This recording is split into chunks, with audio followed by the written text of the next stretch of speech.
Hi guys! Good morning! Alam niyo ba to guys, papunta kami ng RSJ Compi Cave Pool at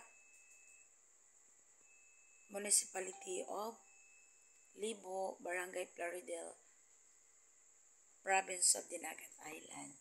This is my first time guys. Parang lahat kami first time nakapunta dito sa Munting Paraiso ng RSG Compi Cave Pool. So, medyo mahaba-haba din ang lalakarin before makapunta tayo ng cave pool. But, very adventure and exciting dahil dadaan tayo sa parang forest-like na daanan, maraming bato at mga puno ng kahoy. Which is, masasabi nating virgin forest or virgin island po ang cave pool ng RSJ. So, marami kami, may guide kami. Ayan yung nauna. And then, nakasunod po kami. Ayan yung asawa ko. Yan. At ang mga, of course, mga angels at meron mga instructions. So, kailangan basahin, sundin para walang problema. So, marami kami guys, almost 30 facts. So, karamihan mga dalaga at binata at ang mga dadalaga din. Kami yun pala, may edad na. So, dahil exciting at amazing at parang gusto makadiscover kung ano yung nasa loob ng cave, ayan, pilitin ng mga young tigots na sumama at umakyat bababa sa cave. Ayan na guys. So, hindi ka pwede dyan pumunta nang hindi mag-aantay. Kailangan makalabas muna yung nasa loob ng cave before pa ang nasa labas. So, yung nasa loob, antayin pa para makapasok ang nasa labas. Which is kami yung nasa labas. Mag-aantay kami na makapasok. Ayan na si Sisi, oh. Nauna na talaga siya at hindi pwedeng dalhin ang mga gamit doon sa cave. Kailangan doon sa bato mo iiwan before doon sa baba talaga na doon ka napapasok. So, ang pwede lang is flashlight na waterproof or may cover na plastic ang iyong cellphone dahil masisira dito kapag inilangoy mo. Dahil syempre, tubig siya. So, ayan na ang aking cousin, no? Nangunguna na talaga siya sa langoy. Papuntang kinailaliman ng cave. Tingnan nyo guys, look at, oh. Super, super amazing at napakaganda. Kamangha-mangha ang kanyang sabihin nating view. Talagang kakaiba. At dyan nga sa ilalim parang natatakot din naman kami. May halong takot. Baka mamaya hugutin yung mga paa namin. Wag naman sana guys. So, ayan. Exciting talaga. Look at guys sa sa itaas. Ayan po yung nasa itaas ng cave. So, wala masyado siyang stalagmites. Puro galactites lang. Ayan, karamihan. So, wala. Yung parang tulo-tulo ng candle. Yun yung stalagmites. Wala siya masyado. So, ayan, ang saya ng sisi ko.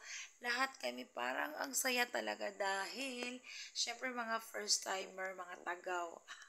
O, diba? Hindi ko alam ano sa Tagalog yung tagaw.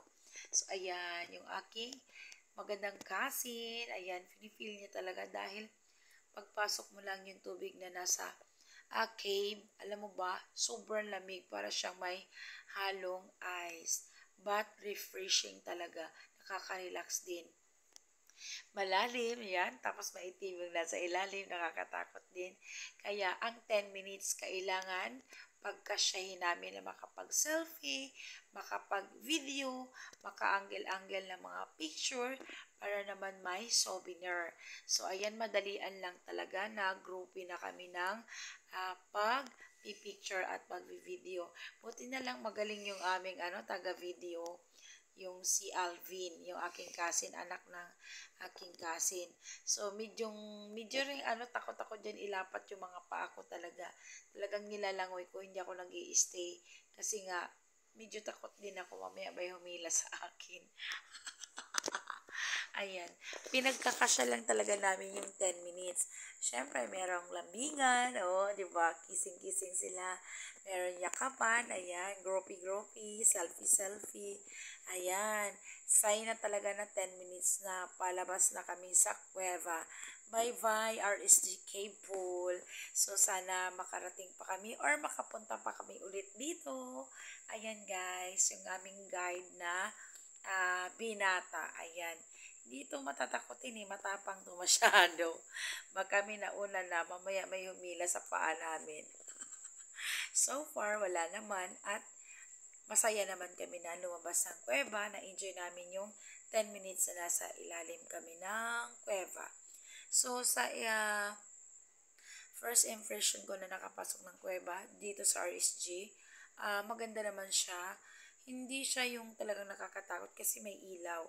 Puro siya tubig. Hindi katulad sa iba na kuweba na may bato, papatong ka sa bato at may konting lupa. Ito wala. Bato at tubig talaga sa ilalim na malamig na malamig. Ayan guys, so pinipicturean yung nasa ilalim ng dagat. Kasi waterproof yung cellphone nakalagay sa jacket talaga. Syempre mansanas, o diba? Pag mansanas, may ka talaga dyan, trust, diba? So, ayan na guys. So, look at, papalabas na ang lahat. Ayan, nag-posing-posing pa ako. Ayan ako yan, talagang na talaga ako, addict din ng selfie para may souvenir. Ayan na, akyata na.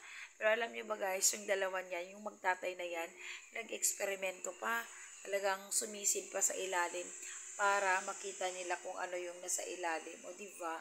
So, ayan, ang ganda Look, at sa taas po yan yung mag-asawang i-sponsor namin, Bondilians, husband and wife. Ayan na, magsiselfie yan dalawang yan Tingnan nyo guys. Sisilipin daw nila yung nasa ilalim Ayan, malinaw naman siya, makikita mo naman Ayan, tapos hugutin sila dyan. Diba? Hindi sila makakalabas pag hinugot sila. Ayan, mag-ama So, sabi ko, ano nakita nyo? Malinaw naman daw. Hindi naman nakakatakot. Pero pag ikay nagtagal dyan, matatakot ka din. So, 10 minutes lang talaga guys. Ayan. Ito po yung view paglabas mo ng cave. So, di ba guys, napakaganda po talaga kahit saan ka angle tumingin. Di ba? Thank you for watching. Don't forget to share my video. Bye everyone!